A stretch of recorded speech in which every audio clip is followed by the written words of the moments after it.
All right, hey everyone, in this video we are going to share just a few ways to fast during this Lent season, as well as some specific ways to add in those intentional times with God. If you haven't watched the What is Lent video, you should pause and go watch that video first.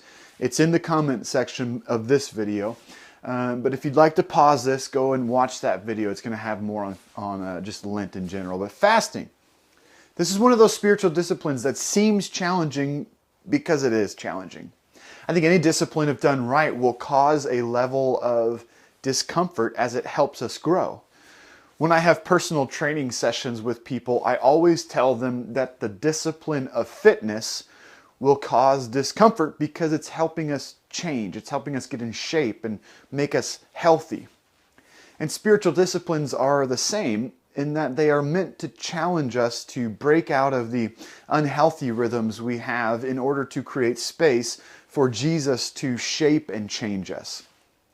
But of all the disciplines, I feel like maybe fasting can cause us to experience the most discomfort, because fasting inherently is the removal of something that's consistent in our lives for the purpose of filling that space with intentional times with God. So how do we fast? Fasting has traditionally involved abstaining from food for a period of time. However, this is not the only thing that a person can fast from. And oftentimes, depending on your health and other factors, fasting from food can actually be more dangerous, and you should consider fasting from something else entirely. But again, there are a number of kinds of fast that I want to share with you right now. The first is a complete fast, and this is a water-only fast done for a set period of time. Sometimes people will fast from, all food for one day or maybe a couple of days at most. This kind of fast is a good idea if you're used to fasting and you want to kind of up the discipline aspect a little bit. But for a lot of us, this kind of complete fast is not going to be great for us for very long. And so if you decide to do this kind of fast, just try one day. And then maybe like a week later, see if you can do it for maybe 2 days, but work up to it. The second type of fast is a partial fast. This kind of fast has a little bit more wiggle room regarding when you fast and what kind of food you actually fast from. And so you could do a fast from like 7 p.m. to 12 p.m. the following day. And you could cut out, all the food during that time or just some of it. You could do a fast from sunup to sundown where you only eat once the sun goes down. You could fast from meat maybe once a week or just all food once a week. You could do a breakfast fast and cut out breakfast every single day for 40 days. But the point of a partial fast is that you control when you fast and what you fast from. The third kind of fast doesn't involve food at all. Instead, it eliminates some other tangible thing that is a consistent part of your life. So maybe you fast from social media or from watching TV or perhaps just watching the news, or maybe you fast from all kinds of just negative speech, either participating in negative speech or just even being around it. The point of this kind of fast is it gives you freedom to cut out something in your life that is a regular habit.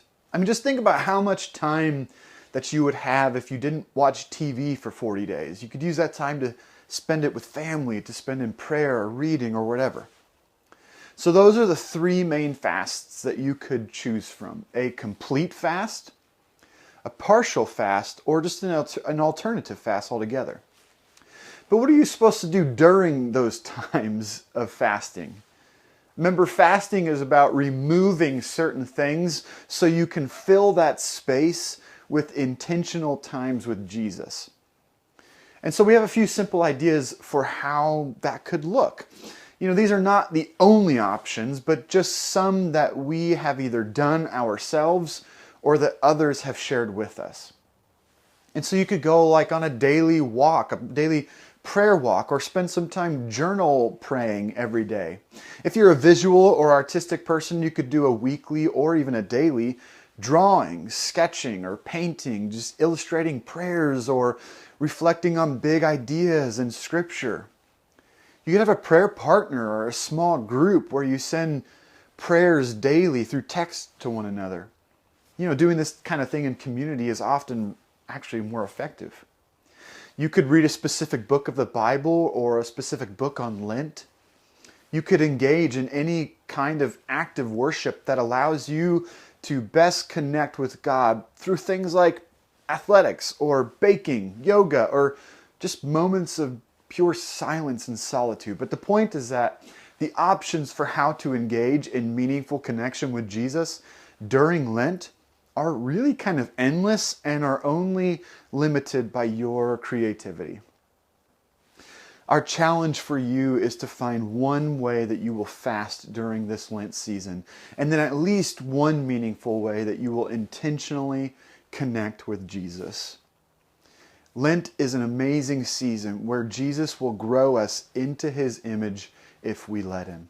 So happy Lent and have a wonderful rest of your week.